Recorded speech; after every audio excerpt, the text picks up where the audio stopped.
Hello mga kamartilyo, welcome back again to my channel. Andito tayo mga kamartilyo sa ating channel kasi mayroon tayo ipapakita sa inyo kung paano mag-repair ng parket.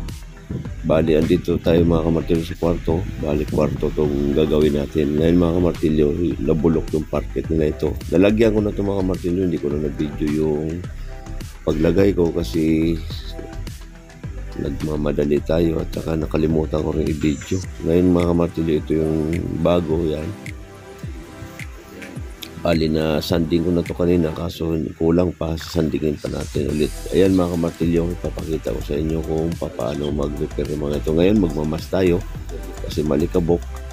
Ang gagamitin natin ito yung grinder kasi mausok to mga kamartilyo pag nag-grind tayo, kaya kailangan natin magsuot ng mask. Ayan, susuot tayo ng mga martilyo ng mask para mag-grind. Ayan mga martilyo, nag-grind na tayo. Ayan, nasain natin. Nahasa ko na ito kanina mga martilyo pero kulang pa yan. Papakita ko sa inyo kung paano natin nasain. Pagkatapos ito, paghasa mga martilyo, lilinisin natin. Tapos ang una nating i-apply mga martilyo kasi ang itatapos natin ito polyurethane. Kaya ang una nating itatapos ay apply dito yung sanding sealer. Bali mga tatlo o kung maraming sanding sealer mga martilyo, bali 4 patong para kumapal siya. Kasi ito mga martilyo, bagong kahoy, sipsipin lang niya yung sanding sealer bago natin patungan ng polyurethane. Ayan mga martilyo, sinasanding ko pa para maano, pero explain ko na sa inyo mga martilyo kung paano i-apply ang ating top coat na polyurethane. Let's go. Nandito mga martilyo yung ating polyurethane. Ayan. Bali, napahiran ko na ito mga martilyo. Pinakita ko na lang sa inyo kung paano mag-set up ng ating polyurethane na top coat dito sa ating floor. Ayan, napahiran ko na yung mga martilyo. Yan.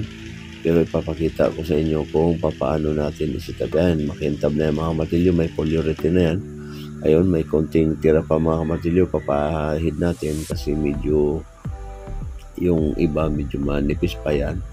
Ganyan lang mga kamartilyo ang pag top coat ng ating parket. Kung polyurethane yung gagamitin natin, ganyan lang mga kamartilyo para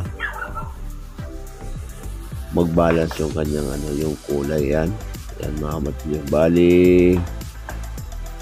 ngayon mga martilyo, matatapos na yung natin. Ayan, tapos na natin yung yan.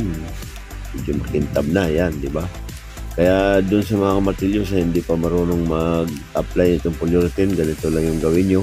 At dun sa mga hindi pa nakapag-subscribe, mag-subscribe na kayo mga martilyo para updated kayo sa ating mga video. Kaya ayan mga martilyo, pinakita ko lang sa inyo at saka in-explain ko lang kung paano mag-apply ng ating polyurethane. Okay na mga martilyo.